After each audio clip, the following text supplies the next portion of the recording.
اللہ تعالیٰ کا فرمان شیطان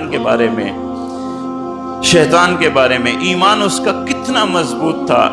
ایمان مضبوط ہوتا ہے اعمال سے، ایسے اس کے اعمال تھے کہ وہ جنوں سے اللہ نے اٹھایا، فرشتوں کے مقربین میں اسے رکھ دیا، ایسا اس کا ایمان تھا، ایسا اس کے اعمال تھے۔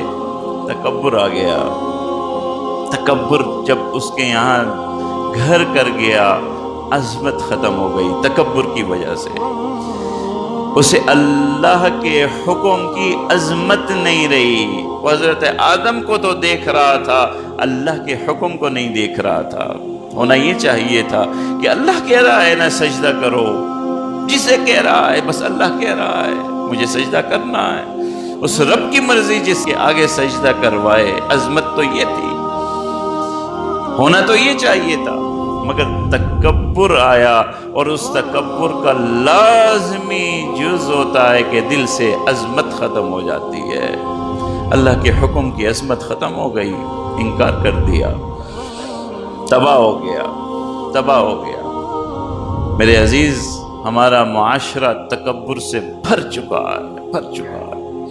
پھر رسول صلی اللہ علیہ وسلم کے زمانے میں ایک شخص بوسیدہ ہڈیاں اٹھا کے لے آیا، اور اللہ کے رسول صلی اللہ علیہ وسلم کے سامنے پیش کر رہا ہے کہ آپ یہ کہتے ہیں کہ یہ بوسیدہ ہڈی دوبارہ زندہ کی جائے گی۔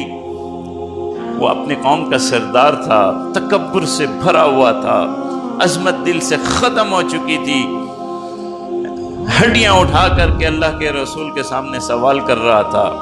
اس کے ذہن میں یہ نہیں تھا یہ رب کا حکم ہے، یہ رب کا قول ہے۔ اللہ نے عجیب جملوں میں ارشاد فرمایا، ضرب لنا مثلا ونسی خلقا اولم ير الانسان انا خلقناه من نطفة فاذا هو خصيم مبين وضرب لنا مثلا ونسي خلقه قال من يحيي العظام وهي رميم قل يحييها الذي أنشأها أول مرة وهو بكل خلق عليم۔ کیسا بے وقوف انسان ہے، تکبر نے کیسی تباہی پیدا کی ہے میرے لیے، ہمارے لیے۔